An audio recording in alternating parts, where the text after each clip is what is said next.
Clint Veale. I'm from South Africa, and currently I'm a lecturer in the pharmacy department at Rhodes University in Grahamstown. Okay.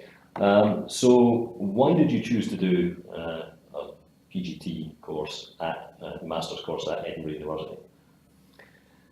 Well, at the time I was practicing as a pharmacist in South Africa, and I was looking for some opportunities to kind of get back into academics. I was doing some homeworks and looking around, and I have some family heritage in Scotland, so I look around Edinburgh, and they were just starting to advertise the PGT course. So I thought, well, it's a good one to go for, and I applied and got in. Lucky. So what was it specifically about the course, can you remember, that kind of attracted you to it? Well, yeah, so my background, as I mentioned, was pharmacy. So I'd done my B.Pharm degree, so I hadn't done pure chemistry per se, and I had dabbled into the pharmacology / minor biochemistry, so I liked the way the course is put together.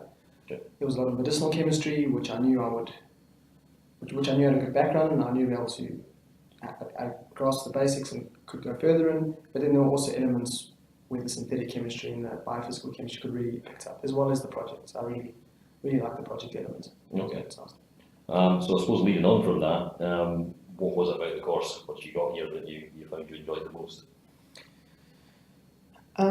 It's actually really hard to be specific about that. You know, you get exposed to so much stuff that's all different, and if you come with the right attitude, it's really stimulating. So synthetic chemistry I find incredibly difficult from the coursework point of view, but I've actually gone on to do that since my PhD. So I enjoyed the RMUs are really good. You got exposed to, particularly my first RMU, I got exposed to really sophisticated instrumentation and innovation. And then in the lecture courses, there was lots of interesting stuff by experts in the field. So it's hard to really pinpoint what I found the most interesting or most enjoyable. It really is.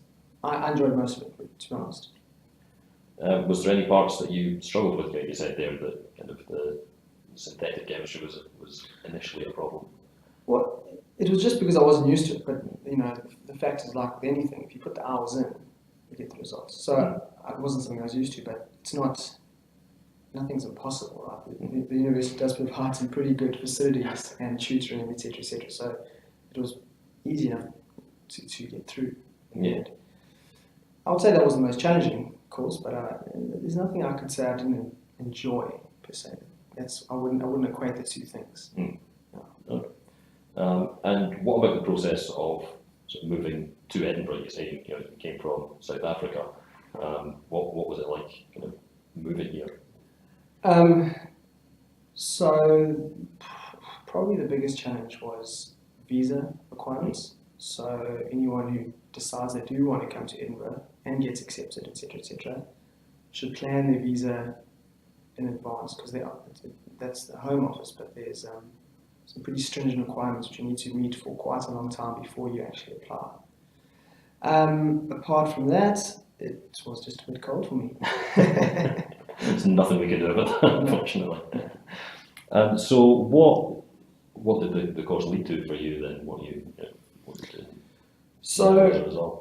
So after my master's degree, also when I came, I suppose I was just, what was nice about the course as well is that it exposed you to many different things, which I thought was a strength. And I wasn't sure necessarily if I'd fit into academics or if I'd be able to keep up the pace, but I found that I really enjoyed academics. So I decided to enroll for a PhD, and I went back to Rhodes University, where I did my B.Pharm, to do a PhD in synthetic chemistry / medicinal chemistry now. So since then I've gone on to do a PhD at Rhodes University, and I've stayed in touch with my colleagues from my master's course, which has led me back to do some collaborative research, extend my medchem to collaborative research in university. Excellent. So what would you say your best memories of PGT? Doesn't have to be the PGT book. Oh, well, Edinburgh in general, it had to be the festival, of course. The best memories I would have to say was of the PGT course. I would have to say would be the exposure to purely innovation and stuff that you wouldn't necessarily be exposed to anywhere else in the world. I mean, there's a reason why the University of Edinburgh is a top 20 institution in the world. And you just don't realize how much of a difference it makes being exposed to this level of infrastructure. And it stays with you and makes your ideas fresh later in your career. Keeps your ideas good and fresh. And finally, what would you say to anyone currently thinking about applying for a PhD here? I would say go for it. I think it's a great option. Just make sure that it is the degree for you. I think sometimes people get into master's degrees because they want to do a master's degree. But if you want to do medicinal and biological chemistry, it is excellent and it really does set you up. It's made the biggest difference for my career.